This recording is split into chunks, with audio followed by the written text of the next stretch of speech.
Tetapi perbedaannya Muslim kafah ini kan sudah kita kejar dengan begitu lama. Sesungguhnya setiap orang itu menuju ke sana. Cuman kadang-kadang lebih concern perjalanannya sehingga tidak ingat lagi tujuannya Jakarta karena sudah terbiasa begitu. Nah, cuman perjalanan itu kalau tidak dievaluasi kan kadang-kadang belok tidak terasa. Nah, kadang-kadang kurang bekal juga lupa. Saking concernnya bensin kurang juga nggak kelihatan. Kadang-kadang begitu.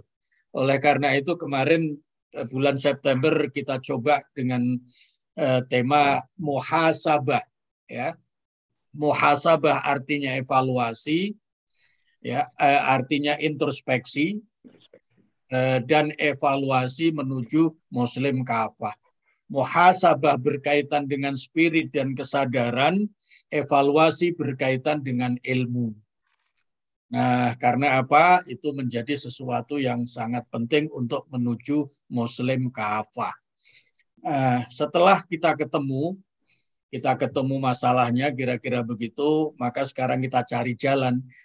Salah satu jalan untuk menuju Muslim kafah itu adalah jalan mahabbah, kecintaan kepada Rasulullah Shallallahu Alaihi Wasallam.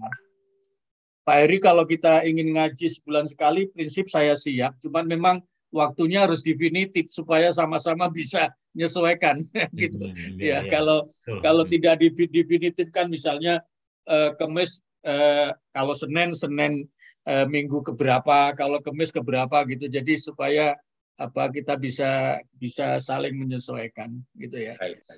Baik.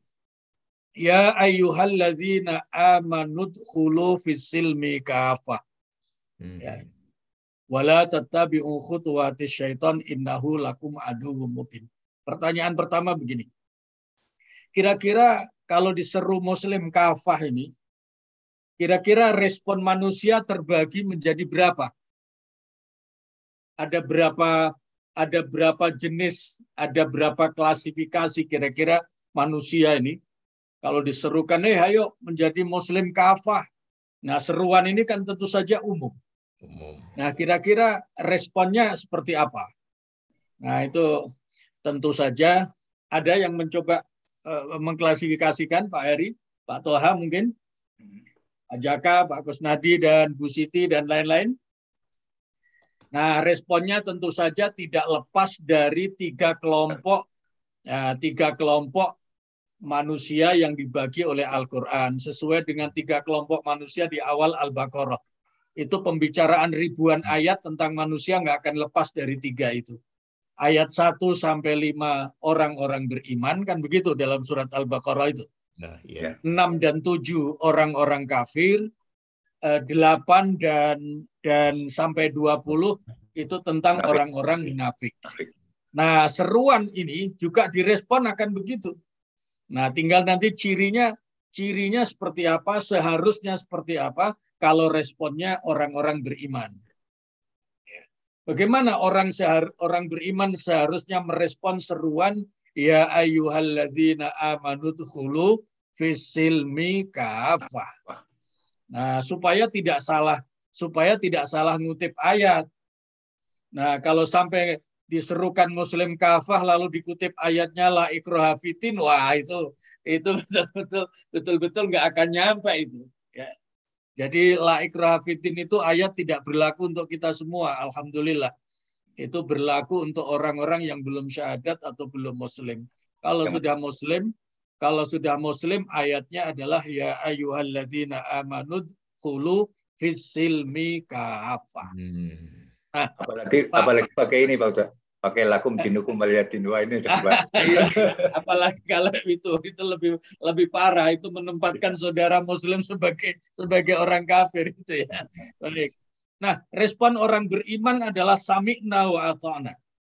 Nah, itu Pak Heri mungkin bisa dikutipkan, bisa dibacakan atau siapa saja, ibu-ibu, bapak-bapak, itu di surat An-Nur coba. Itu ada respon orang beriman ketika dipanggil Allah dan Rasulnya untuk menerima hukum-hukum bagi mereka, itu mereka responnya sami'na wa ata'na. Itulah indikator orang-orang yang menapaki jalan untuk menuju Muslim kafah. Ayat Di surat berapa? An-Nur ada tuh.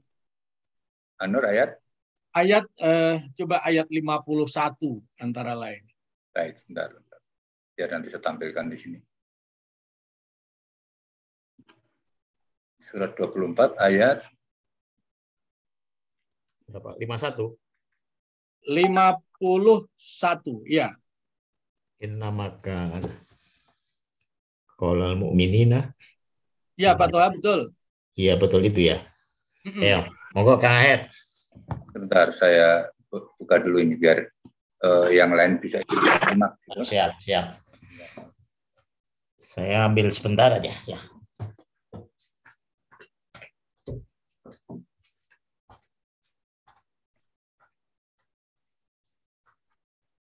Kelihatan Pak Ustadz? Kelihatan. Ya. Saya minta Pak Arif Irwansyah untuk ya Pak, yang membacanya. barangkali ada yang ingin membaca, silakan. Ya, Pak Arif, monggo Pak Arif. Sekalian artinya. Barwa. Bikin nanggone layar ada bisa. Buka. Karena qaulal mu'minina. Ayat berapa? Surat 24. Ya, surat 24 ayat ke-51. Ya. A'udzubillahi minasyaitonirrajim. Innama kana qaulal mu'minina idza du'u ilallah. Idza du'u ilallahi wa rasulihi liyahkuma bainahum ayyakulu sami'na wa ata'na wa ulaika humul muflihun. Hanya ucapan orang-orang mukmin yang apabila mereka diajak kepada Allah dan Rasul-Nya agar Rasul memutuskan perkara di antara mereka, mereka berkata, kami mendengar dan kami taat. Dan mereka itulah orang-orang yang beruntung. Iya, alhamdulillah. Langgam Qur'annya syahdu. Innama kana qaulal mu'minina idza du'u ilallahi wa rasulihi liyahkuma bainahum. Itu terjemahan yang bebas, yang rada runut, tidak letterlek adalah hanya orang-orang beriman saja apabila dipanggil, diseru kepada Allah dan Rasul-Nya untuk menerima hukum bagi mereka, hanya orang beriman yang menyatakan sami'na wa ata'na. Nah, ini menunjukkan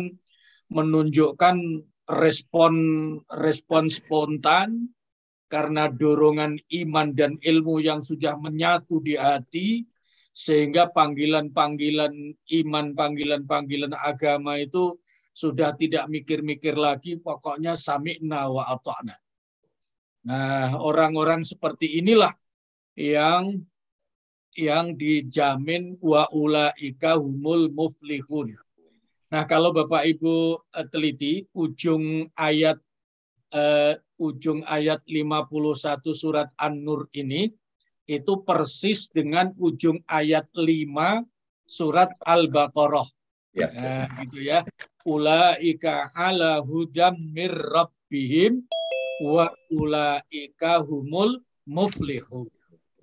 Nah, ini semakin meyakinkan kita bahwa bekal keimanan akan mengantarkan seseorang untuk menjadi muslim kafah, dan berarti dengan begitu mereka mendapatkan hidayah, maka ujungnya adalah sebagai orang-orang yang beruntung, orang-orang yang memperoleh keberuntungan. Ya, memperoleh keberuntungan. Nah, itu orang-orang beriman. Kalau orang kafir, kira-kira responnya apa? Ini mumpung Pak Heri di surat Al-Baqarah.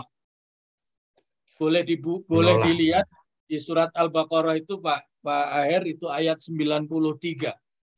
Itu responnya orang-orang kafir, ya, responnya orang-orang kafir itu sami'na wa asaina. Mendengar mau tapi patuh tidak. Gitu ya. Itu di ayat 93 Pak Ahed. Siap.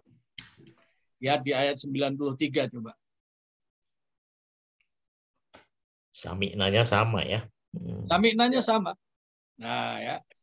Ini ayat mengisahkan Allah ambil kembali, tampilkan kembali perilakunya orang-orang kafir pada zaman Nabi Musa. Ya. Nah, pada zaman Nabi Musa. Kenapa Allah tampilkan di sini? Ini untuk menunjukkan bahwa orang kafir itu sejak dulu sampai kiamat kurang 2 menit ya begitu. Sami'na wa asaina. Ya. Boleh dibaca kalau mau dicoba dibaca supaya ketemu kata sami'na wa asaina. Ya Pak Arif kembali biar enak suaranya juga langgamnya. Iya betul Pak Arif langgamnya. Masya Allah itu kalau kalau dibacanya itu jam 2:30 malam itu subhanallah langgam-langgam begitu tuh. A'udzu billahi minasy syaithanir rajim. Wa id akhadna mitsaqakum wa rafa'na fawqakumut tur. Khudhu ma atainakum biquwwatin wasma'u. Qalu sami'na wa asayna wa ushribu fi qulubihimul ijla bi kufrihim. Qul bi'sa ma ya'murukum bihi imanukum in kuntum mu'minin. Dan ingatlah ketika kami mengambil janji kamu dan kami angkat gunung Sinai di atasmu, seraya berfirman, pegang teguhlah apa yang kami berikan kepadamu dan dengarkanlah. Mereka menjawab, kami mendengarkan tetapi kami tidak menaati. Dan diresapkanlah ke dalam hati mereka itu kecintaan menyembah patung anak sapi karena kekafiran mereka. Katakanlah, sangat buruk apa yang diperintahkan oleh kepercayaanmu kepadamu jika kamu orang-orang yang beriman. Nah itu ya. Jadi itu responnya orang kafir ketika dipanggil agama, dipanggil Allah, dipanggil untuk memperhatikan ajaran kitab suci. Itu mereka orang kafir itu sami'na wa asaina. Saya dengar karena kalian terus menyampaikan dakwah, menyampaikan ajakan, tetapi wa asaina saya tidak mau patuh. Nah itu perilaku orang-orang kafir. Diametral dengan orang beriman. Sami'na wa ata'na sama sami'na wa asaina. Nah tinggal satu nih. Kira-kira responnya kalau orang munafik seperti apa? Karena ini nanti, nah sebelum ke sana, ada kalanya orang-orang beriman, orang-orang Islam dalam waktu tertentu, walaupun mereka tidak kafir, tetapi kejangkitan penyakitnya orang kafir. Nah, cirinya penyakitnya orang kafir itu kan menolak kebaikan, tidak mau diajak. Nah, maka ketika ada orang beriman, orang Islam, tapi diajak kebaikan dia menolak, nah pada kala itu sesungguhnya sedang kejangkitan penyakitnya orang kafir dari aspek menolak ajakan kebaikan. Ya. Nah, itu sering tidak terasa. Apalagi kalau punya persepsi bahwa kalau ayat Al-Quran bicara kekafiran, seolah-olah itu bicara orang lain. Padahal Al-Quran menampilkan perilaku orang kafir itu hendaknya menjadi pelajaran. Di satu pihak, alhamdulillah, tidak seperti yang diceritakan ayat, tetapi juga memang harus waspada, jangan sampai kejangkitan penyakit-penyakit seperti yang dikemukakan oleh ayat. Nah, model ayat 93 surat Al-Baqarah ini. Sami'na wa asayna. Nah, tinggal satu, bagaimana kelompok munafik kira-kira? Kelompok munafik kira-kira seperti apa?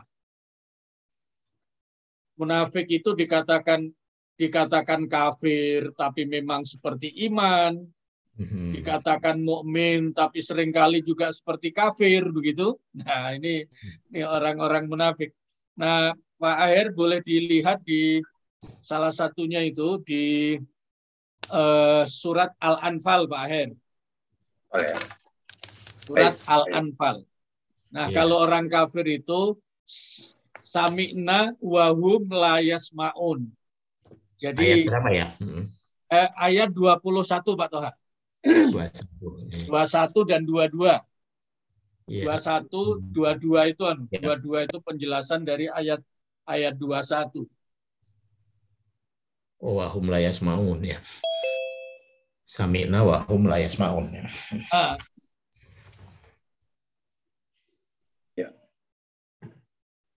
Boleh Pak Toha kalau mau baca? Saya lebih senang dengerin Mas Arif tadi. Oke, Mas Arif, balik Mas Arif biar enak kita dengannya. Syahdu. Surat keberapa ini Pak? Ke-21 dan surat Al-Anfal itu ke berapa? 6 ya? Al-Anfal surat 8 ya. 8. Surat ke-8. 8. Mereka mendengar tapi 21 ya. 21 dan 22 Pak Arif. A'udzu billahi minasyaitonir rajim. Wala takunu kalladzina qalu sami'na wa hum la yasma'un. Inna syarral dawabbi indallahi summul bukmul ladzina la yaqilun. Dan janganlah kamu menjadi seperti orang-orang munafik yang berkata, kami mendengarkan, padahal mereka tidak mendengarkan, karena hati mereka mengingkarinya. Sesungguhnya makhluk bergerak yang bernyawa yang paling buruk dalam pandangan Allah ialah mereka yang tuli dan bisu, tidak mendengar dan tidak memahami kebenaran, yaitu orang-orang yang tidak mengerti. Ya, itu orang munafik. Orang munafik itu memang sangat buruk banget. Oleh Al-Quran dikatakan bisu, tuli, tidak berakal. Itu kan sudah sangat sempurna itu. Ya, sangat sempurna. Itu sudah bisu, sudah tuli, tidak berakal. Itu orang-orang munafik. Karena perilaku mereka begitu. Mereka mengatakan kalau disuruh menjadi muslim kafah, disuruh lebih baik lagi. Dia mengatakan sami'na, saya dengar. Tapi mereka sesungguhnya tidak mendengar. Karena hatinya mengingkari. Mangga, tapi ternyata tidak, gitu ya. Siap tapi hatinya tidak siap. Nah, itu kebiasaan orang munafik. Apa perbedaan orang kafir sama orang munafik? Perbedaannya ada persamaan, ada perbedaan. Persamaannya persoalan hati. Ya. Jadi orang kafir dan orang munafik itu problem yang utama adalah memang persoalan hati. Nah, perbedaannya kalau orang kafir itu hatinya mati, tertutup, bahkan mati. Tapi kalau orang munafik itu hatinya kotor, tidak dibersihkan. Nah, itu perbedaan dan persamaan antara orang-orang kafir dan orang-orang munafik. Nah, orang munafik itu ujungnya ada satu dari dua kemungkinan. Kalau dia bertaubat, nanti dia termasuk kelompok beriman, ujungnya masuk surga. walaupun mungkin akan masuk kelompok al-jahannamiyun, alumni-alumni jahanam, tapi ujungnya masuk surga. Tapi kalau yang tidak bertaubat itu sama dengan orang kafir. Ya, sama dengan orang kafir. Jadi itu 3 model manusia, respon manusia terhadap seruan ya ayyuhalladzina amanu dkhulu fisilmi kafah. Nah, itu yang orang beriman meresponnya sami'na wa ata'na. Nah, tinggal kita ini jadi bagian evaluasi kita. Kita apakah sudah sampai selalu sami'na wa ata'na atau masih kadang-kadang. Nah, ini yang proses ya, masih dalam proses. Nah, supaya betul-betul sami'na wa ata'na, maka ada kepatuhan itu ada 3 level. Atau Pak Aher pernah dengar bahwa kepatuhan itu ada berapa level kualitasnya? Ada 3 ya. Jadi orang taat, orang patuh itu ada 3 level. Level yang terbaik itu patuh taat karena mahabbah. Nah, ini nanti yang luar biasa. Jadi orang patuh dan taat kalau karena cinta itu sudah yang terbaik. Tidak ada bandingannya. Itu kepatuhan, ketaatan yang luar biasa, yang betul-betul nanti udkhulu fisilmi kafah itu sudah totalitas. Kalau dia punya mahabbah. Ada model ketaatan, kepatuhan yang level di bawahnya, yaitu patuh taat karena kesadaran. Ini sudah bagus. Nah, cuman kadang-kadang sering-sering hitung-hitungan, gitu ya. Sering-sering hitung-hitungan. Tapi kalau karena cinta tidak ada hitungan, cinta itu tidak ada tarif kok. Ya, gitu. Makanya kalau ada mobil model baru kan Pak Aher tidak nawar-nawar, langsung aja kan gitu. Ya, karena kesenangannya gitu ya. Jadi kalau sudah senang itu tidak ada tarifnya, maka sami'na wa ata'na. Nah, gitu. Tapi kalau di bawahnya itu masih bagus juga, yaitu karena kesadaran, ya, patuh dan taat karena sadar. Nah, level yang paling bawah, yang sudah tidak ada lagi, yang bawahnya ini paling bawah, kelas 1 lah kalau boleh, kelas 3 kalau boleh kita berkata kelas, itu adalah patuh dan taat karena terpaksa. Ya, jadi ada patuh taat terpaksa, ada patuh taat karena sadar. Nah, puncaknya itu yang muslim kafah itu adalah patuh taat karena mahabbah, kecintaan kepada Allah, kecintaan kepada Rasulullah Sallallahu Alaihi Wasallam.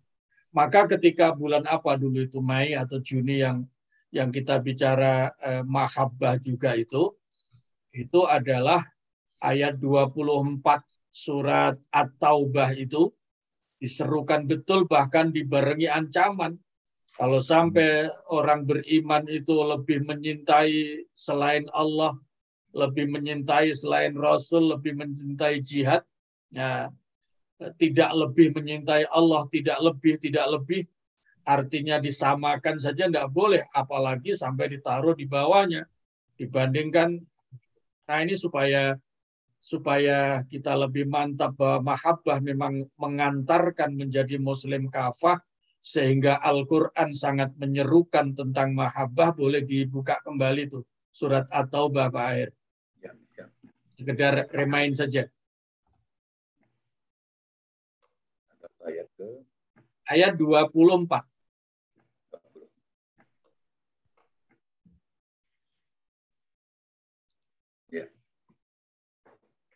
Ayat 24. 24. Oh, 24.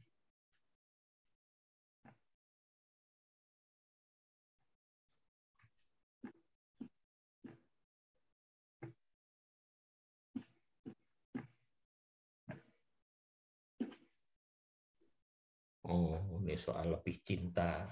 24. 24. Musuhnya. Itu 23 ya Pak Aher ya? 24 coba. Oh, satu lagi ya? Satu lagi.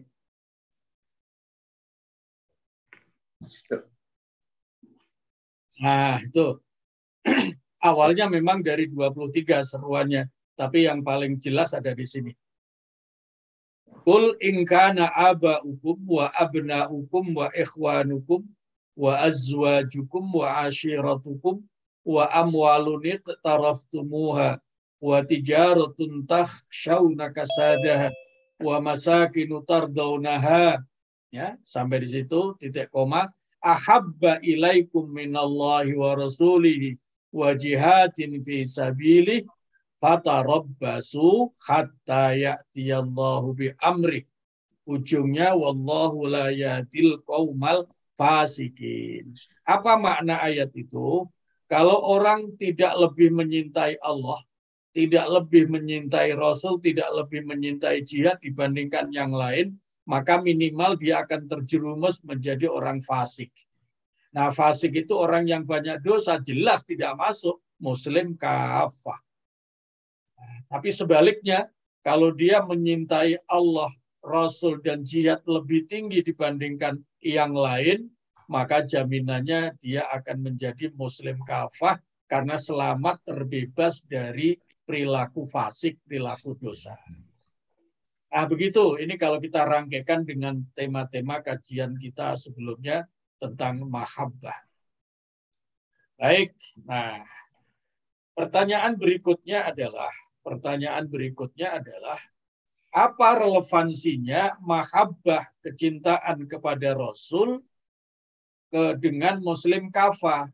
Relevansinya adalah kalau orang menyintai Nabi, dia pasti taat kepada Nabi.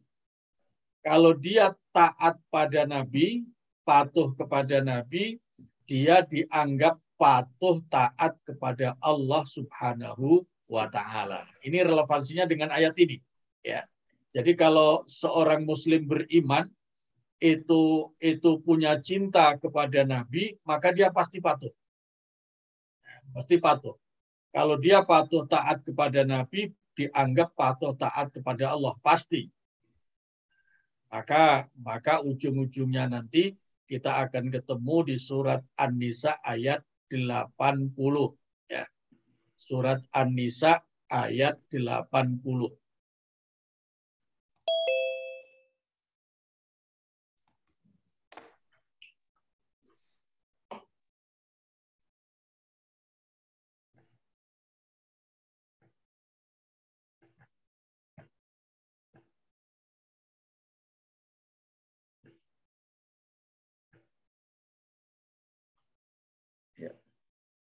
Nah, Pak Arif boleh dibaca. Monggo Pak Arif. A'udzu billahi minasy syaithanir rajim. Man yuti'ir rasul faqad ata'a Allah. Faman tawalla fama arsalnaka alaihim hafidho. Iya.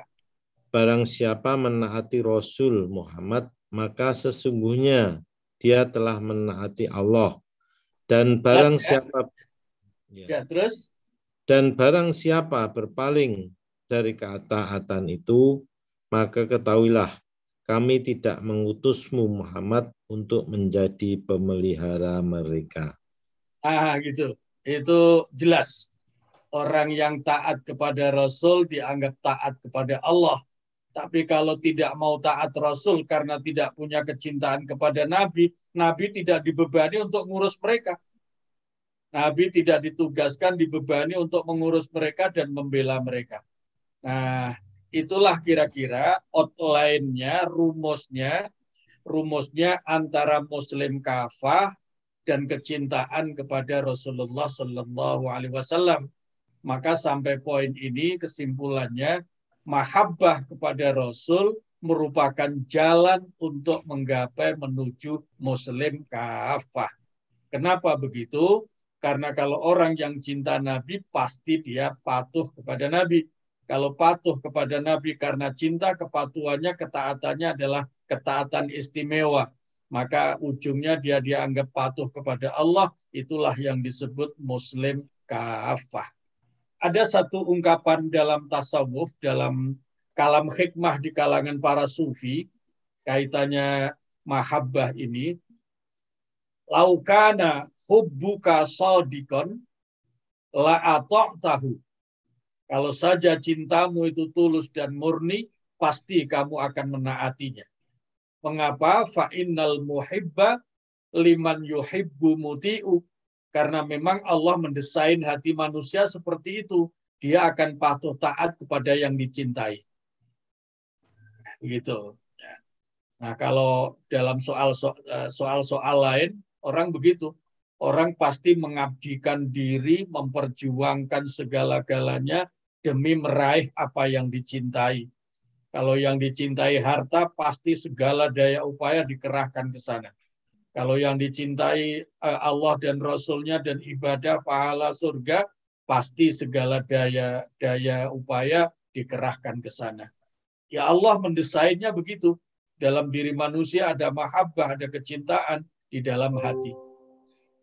Barangkali ada yang ingin diskusi, mengklarifikasi sampai di sini sebelum kita masuk kepada kriteria, ciri mahabbah kepada Rasul yang kemudian mengantarkan seseorang menjadi Muslim kafah. Kalau mau ada yang diskusi sekitar tadi yang sudah kita bahas, silakan. Ya, silakan Bapak dan Ibu sekalian. Ya, kalau tidak saya masuk kepada rumus kriteria, ciri-ciri atau tahapan-tahapan mahabbah kepada Rasulullah Sallallahu Alaihi Wasallam. Ini mungkin ada yang mau bertanya, Bu Siti Rahaya, silakan. Ustaz ya. Silakan, Bu. Assalamualaikum. Waalaikumsalam, Bu Siti, mangga. Itu tadi Rasulullah berarti melalui hadis ya Ustaz. Terus taat pada Allah melalui firman Allah. Nah sekarang yang lagi rame di medsos itu tentang yang ada yang menyampaikan bahwa Islam datangnya dari Arab. Dari Arab datang ke Indonesia, maka Islam harus menghargai budaya Indonesia. Itu gimana Ustaz? Padahal itu kan dari Allah ya. Yeah. Cukup pertanyaannya? Yeah. Baik. Kalimat yang pertama dulu yang perlu disempurnakan. Jadi patuh kepada Allah. Tadi Bu Siti kalau saya tidak salah tangkap, patuh pada Allah itu berarti patuh pada Quran gitu ya tadi ya. Ungkapannya begitu ya? Ya mungkin begitu. Ya, jadi patuh kepada Allah dan Rasul itu tidak dipisahkan. Ada yang berdasarkan taat kepada Al-Quran dan juga taat kepada hadis. Itu ya, jadi itu sebuah kesatuan. Sebagai konsekuensi syahadat itu tidak terpisah. Asyhadu alla ilaha illallah. Untuk membuktikan bahwa dia syahadatnya kepada Allah benar, maka wa asyhadu anna Muhammadan Rasulullah. Jadi itu satu kesatuan. Maka taat kepada Allah, taat kepada Rasul itu tidak dipisahkan antara taat kepada Al-Quran dan taat kepada hadis. Dua-duanya itu merupakan sumber utama syariat Islam. Nah nanti kita bahas lebih lanjut pada poin-poin yang berkaitan dengan proses atau tahapan atau kriteria ciri-ciri orang yang mahabbah cinta kepada Rasulullah Sallallahu Alaihi Wasallam. Baik. Nah, yang kedua itu memang selalu ramai karena ada yang meramaikan Bu ya. Jadi Islam dianggap datang dari Arab ya, Islam dianggap datang dari Arab. Nah, kemudian ungkapan berikutnya maka harus menghargai ya, harus menghargai apa istilahnya? Budaya apa? Arifan lokal biasanya. Kearifan lokal ya. Kalau dunia akademis itu mulak ya. muatan lokal gitu ya. Ada kurikulum nasional, ada muatan lokal gitu. Sayangnya memang tidak pernah didiskusikan karena itu adalah pembicaraan sepihak. Seandainya boleh diskusi, Bu Siti bisa tanya, siapa sih yang mengharuskan begitu? Bolehkah kita berkata harus jika agama tidak mengatakan harus? Bolehkah kita mengatakan tidak jika agama tidak mengatakan tidak? Nah, konsekuensi sami'na wa ata'na termasuk itu. Jangan menyuruh jika agama tidak menyuruh, jangan melarang jika agama tidak melarang. Nah, itu idealnya begitu. Karena kalau orang menyuruh bukan suruhan agama, sebaliknya melarang tapi agama tidak melarang, jangan-jangan justru itu pangkalnya bid'ah. Melakukan sesuatu yang tidak disuruh agama, melarang sesuatu yang tidak dilarang oleh agama. Gitu. Kemarin Pak Aher, Bu Siti, Pak Toha, dan Bapak Ibu sekalian, ini sekedar contoh saja. Saya siaran Jumat lalu, siaran di radio. Itu ada pertanyaan dari jamaah mirip yang disampaikan Bu Siti, tapi konteksnya lain. Dia bilang, Pak Kiai, saya mau tanya, boleh? Saya bilang gitu. Dari mana nih? Tasik. Kang Hikmat namanya. Saya mendengar medsos, melihat video yang isinya ada pesan, wahai Bapak Ibu, kalau punya anak gadis, jangan mau terima kalau dilamar oleh orang yang suka merokok. Nah, itu pesannya begitu tuh. Jadi jangan mau terima lamaran kalau yang datang melamar itu orang yang suka merokok. Nah, ini luar biasa pernyataan itu. Ya. Terlepas dari hukum merokok itu haram, sunnah, makruh, wajib, dan lain-lain, tapi agama sendiri tidak sampai ada larangan yang begitu. Nah, ini artinya tujuannya baik. Nah, tapi melampaui tugas-tugas agama. Saya sampai canda saya jawabnya. Kang Hikmat coba tanya, bagaimana kalau yang datang melamar bukan yang suka merokok, tapi anaknya pemilik pabrik rokok, kaya itu, nah gitu. Saya sampai canda begitu jawabnya. Nah, ini satu contoh bahwa jangan melarang kalau agama tidak melarang. Dan jangan menyuruh kalau agama tidak menyuruh. Nah, kembali kepada pertanyaan Bu Siti tadi. Banyak memang yang menyatakan Islam datang dari Arab, maka harus menghormati budaya lokal, muatan lokal, kearifan lokal. Yang mengharuskan itu siapa? Nah, apakah agama mengharuskan begitu? Sekiranya agama mengharuskan begitu, ya ayo kita cari bagian agama yang mana yang mengharuskan begitu. Nah, jangan-jangan ini pandangan pribadi supaya diterima oleh khalayak beragama, lalu dicantol-cantolkan seolah-olah itu pandangan agama. Nah, ini mulai tidak jujur kalau begitu. Nah, gitu ya, mulai tidak jujur. Kalau dia mengakui, apalagi kalau mengingat Nabi pernah bersabda, terlepas ini hadis sahih atau tidak sahih, itu soal lain. Tetapi Nabi pernah bersabda, ahibbul Arab li salasin, cintai Arab karena 3 alasan. Li'anni Arabiyun, diakui maupun tidak saya ini orang Arab. Kata Nabi begitu. Wal Qur'anu Arabiyun, cintai Arab karena apa? Karena Al-Quran itu berbahasa Arab. Nah, gitu.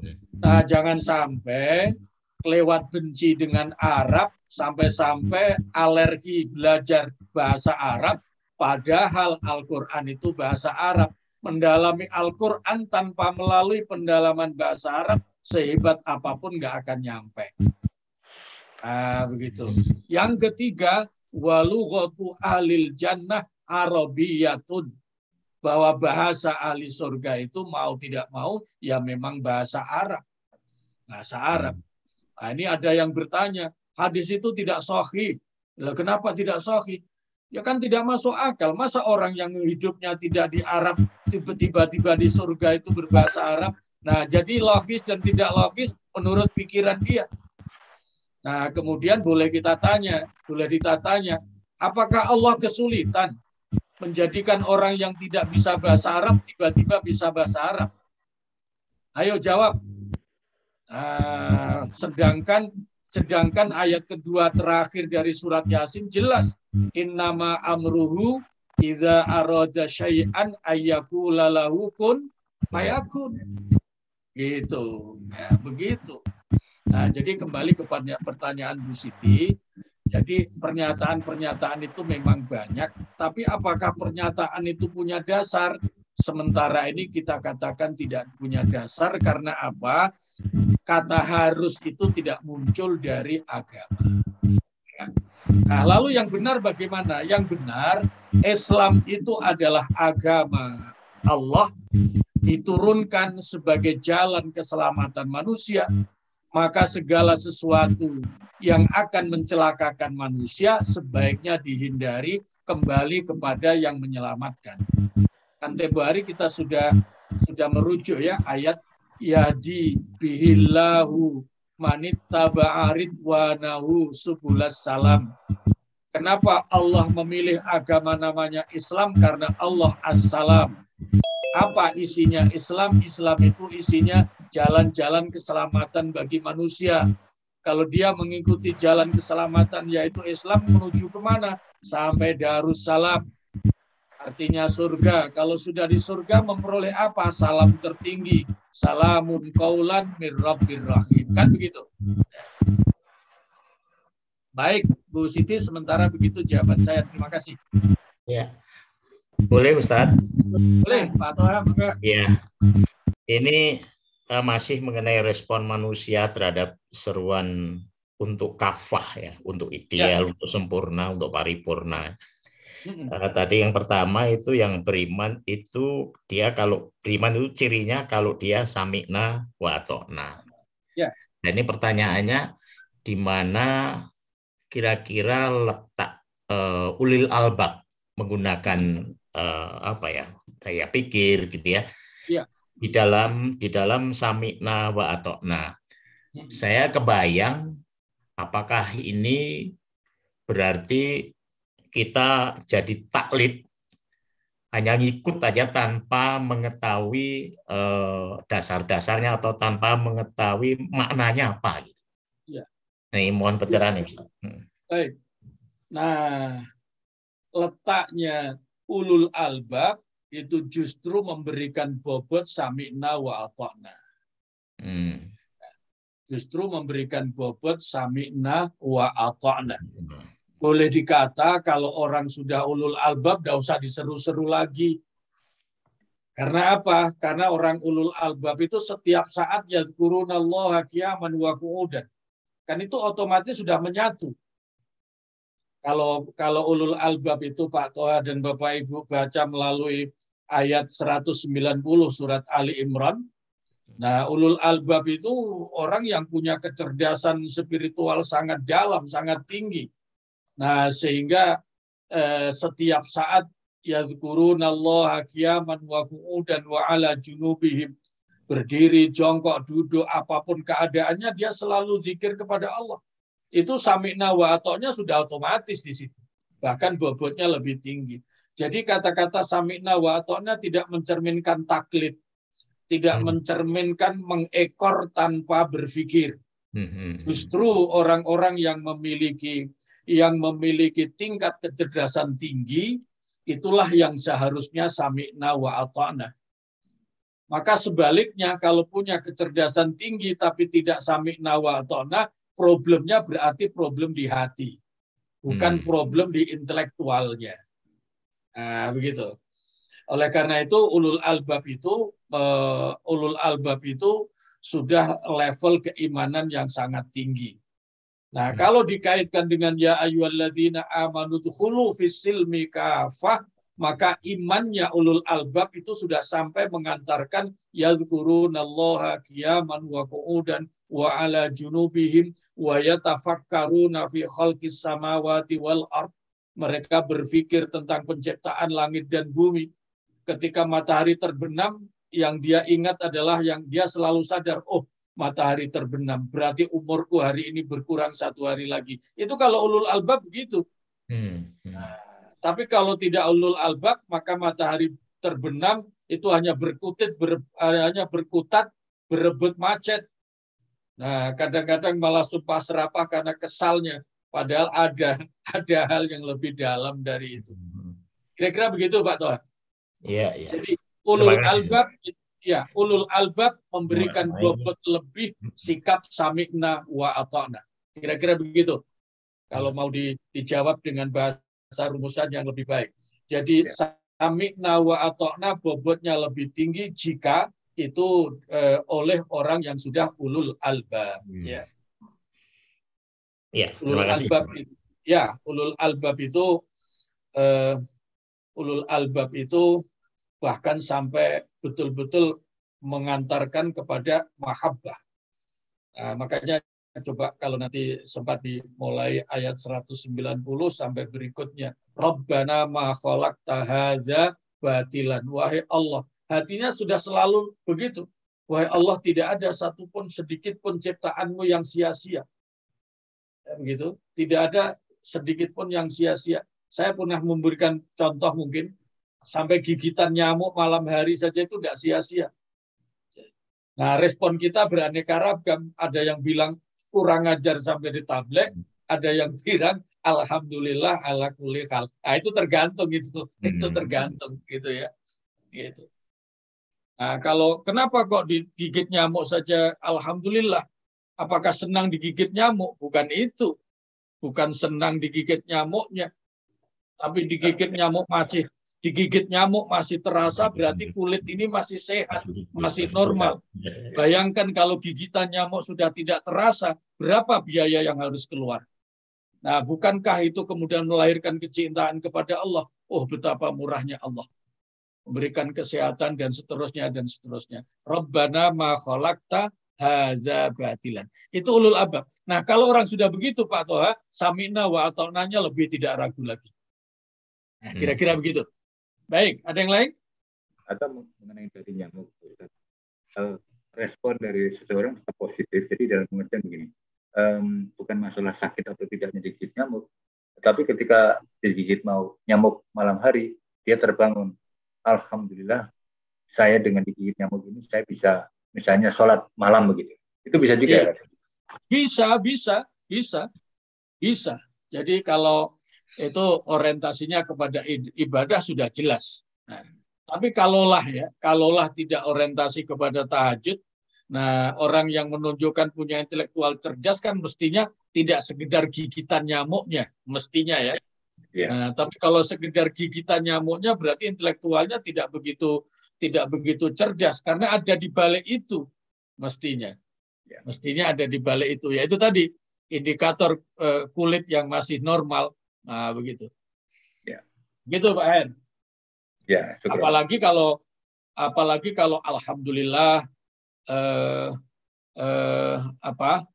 dibangunkan oleh nyamuk, sangat boleh jadi ini mekanisme Allah untuk mengingatkan saya supaya tahajud. Itu luar biasa.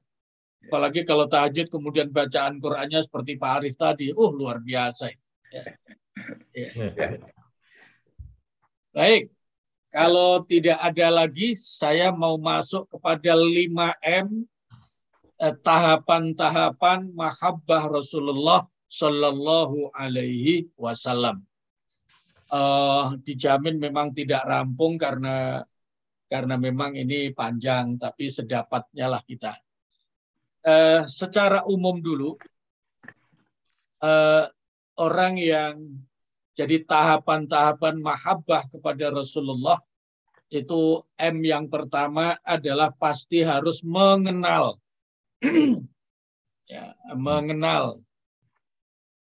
mengenal Rasulullah Shallallahu Alaihi Wasallam. Nah, sangat boleh jadi sekedar mengenal pun ini juga perlu kita lihat sejauh mana kita mengenal Rasulullah Shallallahu Alaihi Wasallam. M yang kedua, mengingat. Kalau sudah kenal kemudian mengingat, menyebut dan mengenang Rasulullah Shallallahu Alaihi Wasallam. Itu M yang kedua. Mengingat, menyebut, mengenang. M yang ketiga, merasakan kehadiran Rasulullah Sallallahu Alaihi Wasallam sebagai rahmat. Ya. Merasakan kehadiran Rasulullah Sallallahu Alaihi Wasallam sebagai rahmat. Tentu saja bagi kita tidak merasakan hadirnya secara fisik, tetapi melalui kehadiran syariat-syariat Rasulullah Sallallahu Alaihi Wasallam sebagai rahmat. Nah, nanti akan tampak kita tadi mahabbah, patuh pada nabinya karena cinta atau karena terpaksa. Nah, itu nanti sangat boleh jadi berkaitan bagaimana rasa hati kita ketika menjalani syariat Islam. Nah, itu nanti berkecamuk di situ. Ada yang terpaksa, ada yang penuh perhitungan, dan lain-lain, dan lain-lain. Ya, gitu. Tapi intinya, kalau seorang Muslim beriman sudah bisa merasakan nikmatnya menjalankan syariat Islam, nah itulah. Itu tandanya dia ada mahabbah. Atau kalau dibalik, kalau ingin merasakan Islam sebagai rahmat, maka memang harus muncul mahabbah, rasa cinta dulu. Yang keempat, M keempat adalah menaati perintah-perintah Rasul dan meneladani. Nah, ini nanti mungkin bersinggungan dengan pertanyaan Bu Siti tadi, ada yang wajib, ada yang sunnah. Nah, kalau perintah itu wajib, tapi kalau teladan itu masuknya sunnah. Ya. Tuh, secara umum begitu, nanti bisa kita lihat. Nah, yang terakhir, yang kelima, M kelima, tahapan puncak, ya, meneladani, menyintai Rasulullah sehingga punya kepatuhan penuh, sami'na wa ata'na, itu adalah melaksanakan, melestarikan, menjaga sunnah-sunnah Rasulullah Sallallahu Alaihi Wasallam. Itu 5M. Kalau bagi pemula ini adalah tahapan. Tapi bagi kita insya Allah sudah sampai kepada ciri. Ya. Cirinya orang mahabbah Nabi memang dia kenal. Memang dia kenal. Yang kedua memang selalu ingat, selalu menyebut, lebih-lebih mengenang. Bahkan bisa meneteskan air mata kalau mengenang bagaimana Rasulullah Sallallahu Alaihi Wasallam. Ya. Dan yang ketiga, merasakan kehadiran Rasul sebagai rahmat. Yang keempat, menaati perintahnya dan meneladani akhlaknya. Dan yang kelima, melaksanakan, menjaga, dan melestarikan sunnah-sunnah Rasulullah Sallallahu Alaihi Wasallam. Itu 5M rumusnya. Mari kita mulai dari yang pertama.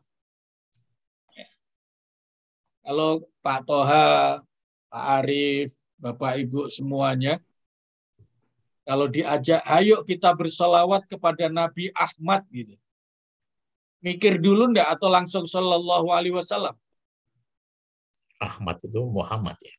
Nah itu ya. Jadi itulah salah satu asma. Ini mengenal dari sisi nama ya. Mengenal dari sisi nama Rasulullah SAW Muhammad itu namanya juga Ahmad. Ya, namanya juga Ahmad. Bahkan nama Ahmad ini nama yang lebih populer di kalangan umat terdahulu. Karena Allah lebih memperkenalkan kepada umat terdahulu dalam kitab-kitab sucinya itu nama Ahmad. Ya, nama Ahmad. Nah, membuktikan bahwa Rasulullah Muhammad itu namanya Ahmad. Dan Ahmad itu lebih populer di kalangan umat terdahulu dalam kitab-kitab terdahulu. Al-Quran menjelaskannya di surat As-Saff. Di surat As-Saff. Di sana ada firman Allah yang memberikan petunjuk. Nabi Isa pernah disuruh oleh Allah untuk memberikan penjelasan kepada umatnya bahwa sesudah Nabi Isa itu nanti ada seorang nabi namanya Ahmad. Seorang rasul namanya Ahmad. Mungkin supaya lebih mantap Pak Aher boleh dilihat di surat As-Saff. Yang 6. Yang keberapa? Ya. Ya, surat As-Saff ayat 6. Ini sekilas saja dilihat.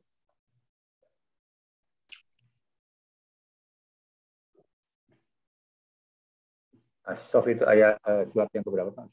61 ya. 61 ya. Surat 61. Ya. Ayat 6. Ayat 6. 6. Ya. Wa il qala Isa bin Maryam ya bani Israil inni rasulullahi ilaikum musaddiqan lima baina yadayya minat Taurah wa mubasyiran bi rasulin ya'ti min ba'di ismuhu Ahmad. Ya. Ismuhu Ahmad. Surat 61 Pak Air, surat 61, surat As-Saff. Nah, itu baris kedua itu ada ya'ti min ba'di ismuhu Ahmad. Ya. Dan ingatlah ketika Isa putra Maryam menyampaikan pelajaran kepada Bani Israel, wahai Bani Israel, sesungguhnya aku utusan Allah kepadamu.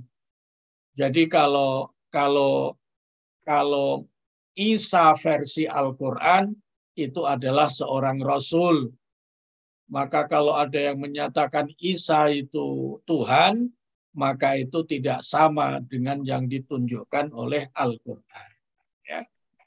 Nah, apa tugasnya? Musaddiqal lima baina yadayya minat Taurah, membenarkan kitab Taurat, wa mubasyiran bi rasulin ya'ti min ba'di ismuhu Ahmad, dan memberikan kabar gembira tentang seorang rasul yang bakal datang sesudahku, namanya Ahmad. Ya, namanya Ahmad. Nama lain dalam Al-Quran adalah Toha. Ya, ini kebetulan ada Pak Toha. Toha itu salah satu nama Rasulullah Shallallahu Alaihi Wasallam. Mari kita lihat, ini perlu dibuka Pak Aher, surat Toha. Untuk membuktikan bahwa Toha itu bukan sekedar nama surat, tetapi Toha itu maksudnya Allah memanggil Rasulullah dengan nama Toha. Surat 20. 20 ya. Ayatnya? Ayat 1-2 coba. Toha. Ma'anjalna alaikal Qur'an litasqa. Ya. Nah, Toha. Yang membuktikan bahwa Toha itu Allah memanggil Nabi adalah ayat keduanya. Ma anzalna alaika. Ya. Kami tidak menurunkan Al-Quran ini kepadamu, wahai Muhammad, agar engkau menjadi susah. Tidak. Nah, illa tazkiratal lima yasha, ayat ketiganya, melainkan untuk memberikan peringatan kepada orang yang hatinya ada rasa takut kepada Allah Subhanahu wa Ta'ala. Ya, itu ayat kedua ini menunjukkan bahwa Toha itu Allah memanggil Rasulullah Shallallahu Alaihi Wasallam untuk diberikan penjelasan langsung. Penjelasannya apa? Ma anzalna alaikal Qur'ana litashqa. Itu nama Toha. Nama lain adalah Yasin. Ini lebih jelas. Pak Aher boleh dibuka surat Yasin, surat yang keberapa? 36 kalau tidak salah. Surat Yasin. Ya, surat yang ke-36. Ayat 1, 2, 3 coba.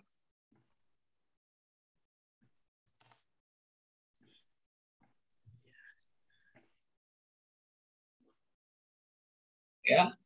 Yasin wal Qur'anil Hakim innaka.